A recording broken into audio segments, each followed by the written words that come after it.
Hello दोस्तों, नमस्कार। मैं प्रकाश आप सभी का हार्दिक स्वागत करता हूं। आज से मध्य प्रदेश से संबंधित जितनी भी प्रमुख कल्याणकारी योजनाएं होंगी उनके बारे में जानेंगे और मध्य प्रदेश से संबंधित जितने भी प्रश्न बनेंगे उन सभी प्रश्नों के बारे में चर्चा करेंगे। तो ये ऑब्जेक्टिव टाइप के प्रश्न होंगे और इन सभी के बारे में चर्चा करेंगे, उनके विस्तार के बारे में भी जानेंगे और योजनाओं के बारे में भी जानेंगे। तो सबसे पहला प्रश्न है, मध्य प्रदेश सरकार द्वारा कन्या अभिभावक पेंशन योजना का प्रारंभ कब किया गया? तो इसका उत्तर है 23 मई 2013 को। मध्य प्रदेश सरकार ने सिर्फ कन्या के अभिभावकों को पेंशन देने के लिए 23 मई 2013 को कन्या अभिभावक पेंशन योजना का शुभारंभ किया और इस योजना का शुभारंभ तत्कालीन मुख्यमंत्री शिवराज सिंह चौहान द्वारा किया गया, जो कि होशंगाबाद जिले की सोहागपुर स्थित ग्राम कामती रंगपुर में इसका शुभारंभ किया। इसके तहत 500 रुपये पेंशन के रूप में दिए जाएंगे। वो किसको दिए जाएंगे, वो इनके बारे में भी चर्चा की गई है। वो पेंशन देने का जो 500 रुपये जिसको मिलेंगे वो किस प्रकार से पात्र होगा? तो केवल युगल जिनके केवल बेटी है, ऐसे युगल जिनके केवल बेटी है बेटा नहीं है उनके लिए, और विधवा महिलाओं के लिए जिनके केवल बेटी है बेटा नहीं है उनके लिए, और इस योजना में केवल 60 वर्ष से ऊपर के अभिभावक ही इस योजना के तहत आते हैं। तो प्रश्न 1 हो गया। इसके बाद अगले प्रश्न की बात करें, मध्य प्रदेश में ग्रामीण महिलाओं को आत्मनिर्भर बनाने वाली योजना कौन सी है?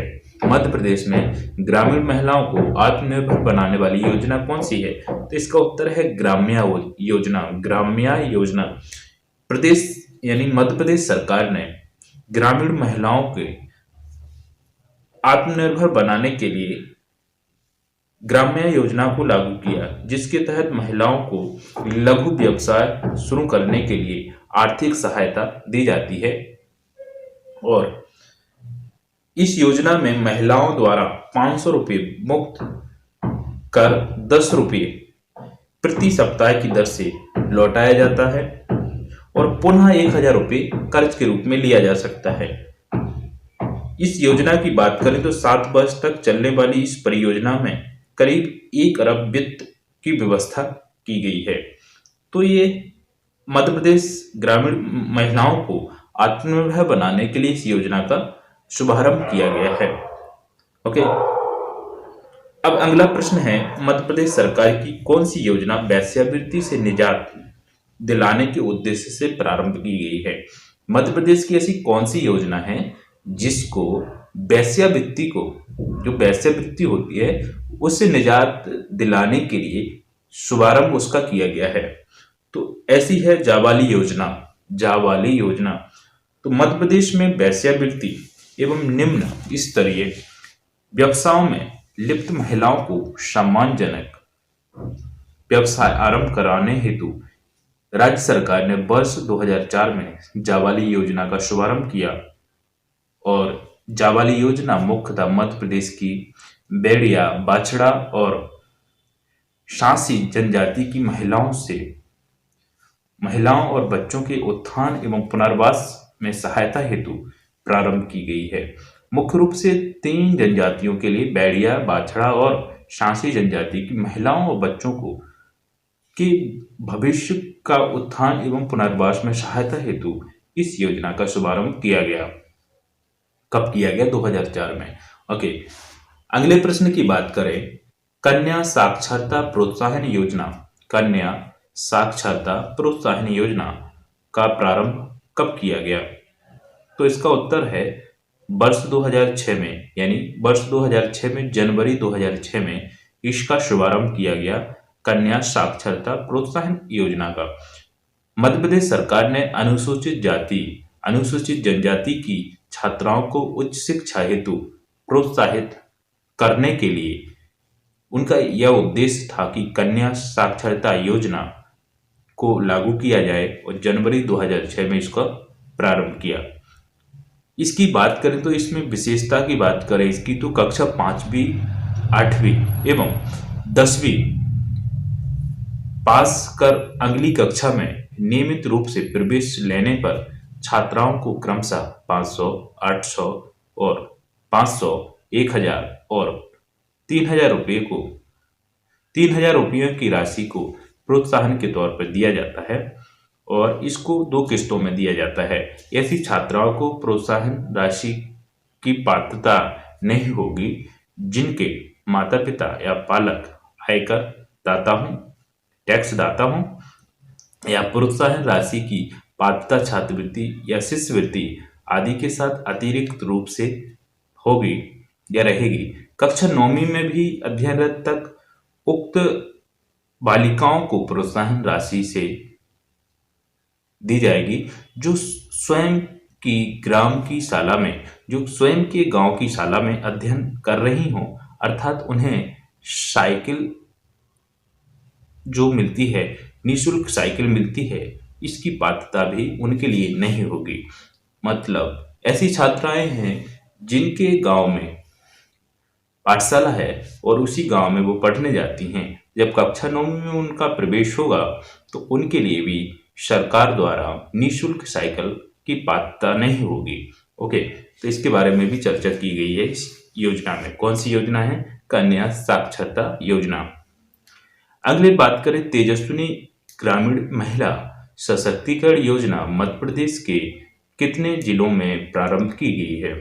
मतलब तेजस्विनी ग्रामीण परियोजना है तेजस्विनी ग्रामीण महिला सशक्तिकरण योजना। यहाँ पे प्रश्न की बात करें तो इसमें अपने आप में एक महत्वपूर्ण प्रश्न बनता है, तेजस्विनी ग्रामीण महिला सशक्तिकरण योजना मध्य प्रदेश में कितने जिलों के लिए चलाई जा रही है? तो इसका उत्तर है 6 जिलों के लिए। तेजस्विनी का अर्थ है तेज अथवा उज्ज्वला, फैलाने वाली। तेजस्विनी ग्रामीण महिला सशक्तिकरण कार्यक्रम का उद्देश्य गरीब महिलाओं को अपनी बेहतरी के लिए विभिन्न आर्थिक, सामाजिक और तेजस्विनी ग्रामीण महिला सशक्तिकरण कार्यक्रम मध्य प्रदेश शासन की महिला नीति तथा देश के स्व सहायता समूहों के अनुभवों पर आधारित है। 5 जून 2006 को मध्य प्रदेश राज्य मंत्रिमंडल द्वारा राज्य में महिलाओं के लिए नई तेजस्विनी महिला ग्रामीण सशक्तिकरण योजना प्रारंभ की गई थी। यहाँ पर इसकी बात करें विशेष की तो तेजस्विनी कार्यक्रम मध्य प्रदेश के 6 जिलों में लागू किया गया है। इन जिलों की बात करें तो इनके नाम का चयन निम्न आधार पर किया जा सकता है, जैसे पन्ना, छतरपुर एवं टीकमगढ़। यहाँ पर इस योजना को लागू करने का उद्देश्य महिलाओं की स्थिति में असमानता को देखा गया है, इसलिए इस योजना को यहाँ पे लागू किया गया है। इसके बाद बात करें 3 जिले और हैं, डिंडोरी, मंडला, बालाघाट। यहाँ पर आदिवासी बाहुल्य जनसंख्या होने के कारण इस योजना को लागू किया गया है। अगले प्रश्न की बात करें, गांव की बेटी योजना में कितनी राशि दी जाती है? तो गांव की बेटी योजना में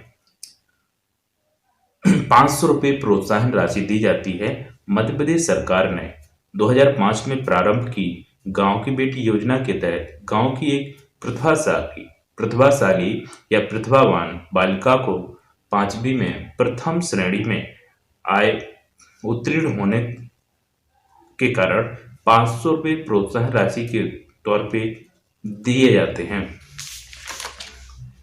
अगले प्रश्न की बात करें, मध्य प्रदेश की लाडली लक्ष्मी योजना का प्रारंभ किस वर्ष किया गया?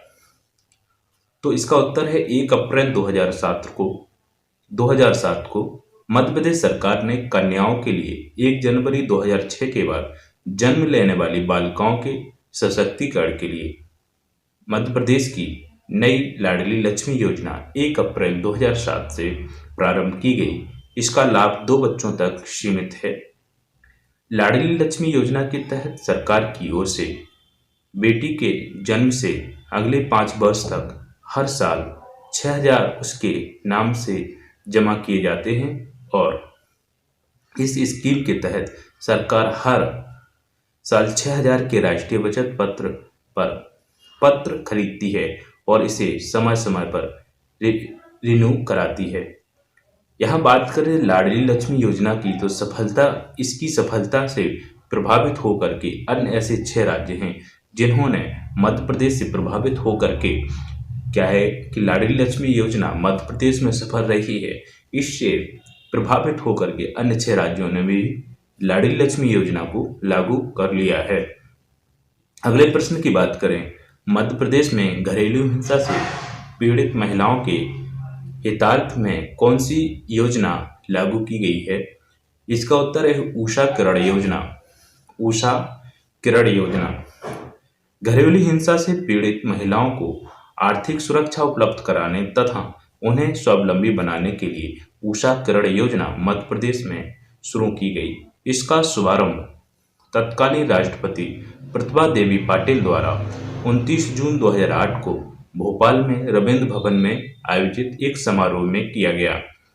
अगले प्रश्न की बात करें, मध्य प्रदेश सरकार की बालिका समृद्धि योजना का लाभ कितनी लड़कियों पर मिलता है? दो बालिकाओं पर इसका लाभ मिलता है। इस योजना के तहत गरीबी रेखा के नीचे जीवन यापन करने वाली 2 बालिकाओं वाले परिवार को उनके जन्म पर 500 रुपये की फिक्स डिपॉजिट सरकार कराती है, जो उनके विवाह के समय ब्याज सहित दी जाती है। यहाँ इस पे टिप्पणी करें तो इस राशि को बैंक या डाक घर में जमा किया जाता है, जिसे बालिका के 18 वर्ष पूर्ण होने पर निकाला जा सकता है और इसी राशि में कक्षा 1 से कक्षा 10वीं तक की छात्रवृत्ति को भी जमा किया जाता है। अगले प्रश्न की बात करें तो गांव की बेटी योजना को किस लिए प्रारंभ किया गया? गांव की बेटी योजना है उसको किस लिए प्रारंभ किया गया? तो लड़कियों की शिक्षा को बढ़ावा देने के लिए गांव की बेटी योजना का प्रारंभ किया गया। शिक्षित मध्य प्रदेश ही विकसित मध्य प्रदेश बनेगा के ध्येय वाक्य को ध्यान में रखते हुए मध्य प्रदेश सरकार द्वारा 29 अगस्त 2005 को प्रदेश की ग्रामीण बालिकाओं का उच्च शिक्षा के क्षेत्र में स्तर बढ़ाने के उद्देश्य से गांव की बेटी योजना प्रदेश के समस्त ग्रामीण क्षेत्र में लागू की गई, जिसके तहत प्रत्येक गांव की एक मेधावी छात्रा को जो 12वीं कक्षा की परीक्षा प्रथम श्रेणी में उत्तीर्ण की हो, निःशुल्क उच्च शिक्षा तथा छात्रा को प्रति माह 500 रुपये दर से 10 माह के लिए 5000 रुपये की सालाना आर्थिक मदद दी जाती है। इस प्रकार से आज महत्वपूर्ण योजनाओं के बारे में चर्चा हुई। अगले वीडियो में देखेंगे और योजनाओं को। मिलते हैं, तब तक के लिए नमस्कार।